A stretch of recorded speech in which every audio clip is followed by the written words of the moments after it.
Friends, स्वागत है आपका मेरे यूट्यूब चैनल पे। इस वीडियो में बात करने वाले हैं पीवी फिनटेक की, यानी पॉलिसी बाजार की। देखिए, कई दिनों से स्टॉक में बहुत ज़्यादा तेज़ी से गिरावट आई है और स्टॉक लगभग 100%, 110% के आसपास गिर चुका है। यानी अगर गिरावट की बात की जाए तो अगर 100 रुपये का स्टॉक हुआ करता था तो ये लगभग 40 के आसपास का बचा। यानी बहुत भयंकर गिरावट यहाँ स्थिति देखने को मिल रही है। स्टॉक आधा हो चुका है अपने हाई से, अगर कंपेयर किया जाए तो। ऐसा क्यों हो रहा है और आने वाले टाइम पे हमें पीवी फिनटेक में क्या करना चाहिए, इन सब विषय पर बात करेंगे। आपसे रिक्वेस्ट बस इतनी सी है कि अगर आप इस चैनल पे फर्स्ट टाइम विजिट करें, चैनल को जरूर सब्सक्राइब कीजिएगा और उसके बाद बेल आइकन को तो जरूर प्रेस कीजिए, ताकि जैसे कोई नया वीडियो अपलोड करूँ तो उसकी नोटिफिकेशन आपको आ जाए। देखिए, बात की शुरुआत करते हैं। जब इसका आईपीओ आया था 980 रुपये का इसका बेस प्राइस था, अलॉटमेंट 980 रुपये पर हुआ था। उसके बाद लगभग स्टॉक चढ़ते चढ़ते 1400 के लेवल तक गया। उस समय बातें हुई टारगेट 2000, टारगेट 2500, टारगेट 2800। उसी समय मैंने वीडियो बनाया और मैंने कहा कि अगर आपको आईपीओ के बाद फ़ायदा है, प्रॉफिट हो रहा है, तो आप इसको सेल आउट कीजिए और निकल जाइए इस स्टॉक से। तो जो लोग मेरे चैनल से पहले से जुड़े हैं उनको अच्छी तरीके से पता होगा।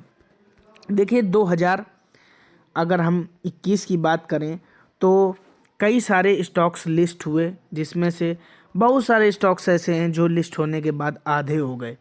यानी कि अगर आप बात करें तो यहाँ पर आप एक वर्ड यूज़ कर सकते हैं, आईपीओ फ्रॉड। लेकिन मैं नहीं मानता, मेरा ऐसा मानना है कि अगर आप समझदार इन्वेस्टर हैं तो पहले आप वैल्यूएशन को कैलकुलेट करने के बाद ही अपने पैसे को इन्वेस्ट करेंगे। ये नहीं कि यूट्यूब पर बस वीडियो बनने लगा, 2-4 वीडियो देखा, कंपेयर किया, हाँ सब अच्छा बोल रहे हैं तो हमने ले लिया, और अगर सब खराब बोल रहे हैं तो हमने नहीं लिया। ऐसा नहीं होता। कोई कोई स्टॉक चलता है 1 साल बाद, 2 साल बाद, लेकिन जब चलता है तो बहुत तेज़ी से चलता है। अब अगर हम पॉलिसी बाजार यानी पीवी फिनटेक जो इसकी पेरेंट कंपनी उसकी बात करें तो आप यहाँ देख सकते हैं आज भी लगभग 2.38% डाउन है और 1400 के बाद यहाँ 670 रुपये पर क्लोजिंग। वाकई में जिनको आईपीओ में मिला था और उनके पास अगर अभी शेयर है तो उनको सदमा लगने वाला तो है ही। अब देखिए यहाँ पर चीज़ क्या है, गिरने का कारण मैं पहले बता देता हूँ। अभी हाल ही में 2.4% प्रोमोटर्स ने अपनी होल्डिंग को सेल किया है। यानी 2 प्रोमोटर्स थे, उनकी दोनों की अगर दोनों की हम मिला दें होल्डिंग तो 8.4% के आसपास की उनकी होल्डिंग थी, जिसमें 2.4% उन्होंने सेल आउट कर दिया। यानी कि अब उनके पास जो होल्डिंग बची वो केवल 6% के आसपास की बचती है। तो जब प्रोमोटर्स कोई भी स्टॉक सेल करते हैं तो ये एक नेगेटिव इम्पैक्ट के तौर पर लिया जाता है कि प्रोमोटर्स को अपने जो कंपनी है, जो फाउंडर मेंबर्स हैं, अगर वो सेल कर रहे हैं तो इसका मतलब है कि उनको भरोसा अपनी कंपनी पर नहीं रहा है। लेकिन ऐसा कुछ नहीं होता है। कई बार वो उस पैसे को निकाल करके कोई अच्छी अपॉर्चुनिटी में इन्वेस्ट करते हैं और हो सकता है कि वो किसी और बिजनेस में इन्वेस्ट कर रहे हो। तो हम इसको हमेशा नेगेटिवली नहीं लेते हैं। अब पॉलिसी बाजार के साथ है क्या कि ये जिस प्रकार की कंपनी है, 1% इंडिया में जितने इंश्योरेंस होते हैं उसमें केवल 1% इंश्योरेंस ऑनलाइन होते हैं। बाकी इंश्योरेंस 99% जो इंश्योरेंस होते हैं वो ऑफलाइन होते हैं। अब इस 1% जो इंश्योरेंस होते हैं इसमें 99% का मार्केट कैप्चर कर रखा अकेले पॉलिसी बाजार ने। यानी अदर साइट्स की बात करें तो केवल इस 1% में अगर 100 इंश्योरेंस होते हैं जो कि ऑनलाइन होते हैं तो 99 फिर आपके पॉलिसी बाजार प्लेटफॉर्म से होते हैं।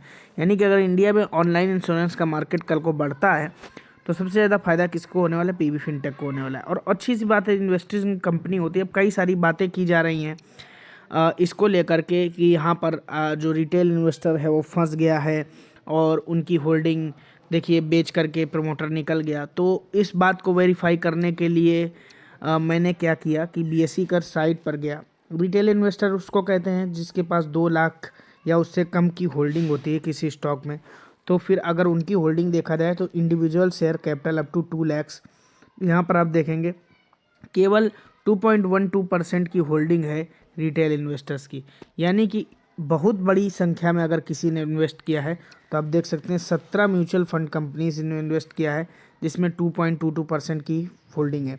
अल्टरनेटिव इन्वेस्टमेंट फ़ंड की बात करें तो इन्होंने इसमें अल्टरनेटिव इन्वेस्टमेंट फंड्स की बात करें तो 16 है, जिसमें से आपकी 6.37% की होल्डिंग ली हुई है। पीआई अपॉर्चुनिटीज़ फंड की बात करें तो 2.79% की होल्डिंग ली हुई है। फॉरेन वेंचर्स कैपिटल की बात करें तो एक ने 5.73% की होल्डिंग ली है।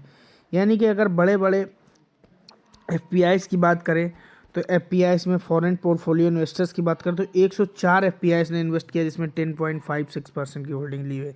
यानी कि मेजर जो इन्वेस्टमेंट है वो किसकी है, आपके ये जो बल्क इन्वेस्टर्स होते हैं, बड़े इन्वेस्टर्स होते हैं, इंस्टीट्यूशनल इन्वेस्टर्स होते हैं, इनकी होल्डिंग है। तो मेरा ऐसा मानना है कि यहाँ पर आपको घबराने की ज़रूरत नहीं है बिल्कुल। रिजर्व्स की बात करें तो रिजर्व्स लगातार बढ़े हैं और बोरोइंग्स अपने जगह पर बनी हुई हैं, यानी इनके कर्जे ज़्यादा नहीं बढ़ रहे हैं, लेकिन रिजर्व्स में आप देख सकते हैं कि साल दर साल रिजर्व्स कंपनी की यानी बड़ी बड़ी इन्वेस्टमेंट्स आ रही हैं, इस कंपनी को लेकर बहुत ज़्यादा भरोसा जगता हुआ दिखाई दे रहा है। हालांकि एक साल का जो रिजल्ट आया है आप देख सकते हैं कि सेल्स 212 से 367 करोड़ की हो गई है दिसंबर 2020 से दिसंबर अगर 2021 की तुलना की जाए तो ये बहुत ही अच्छी बात है।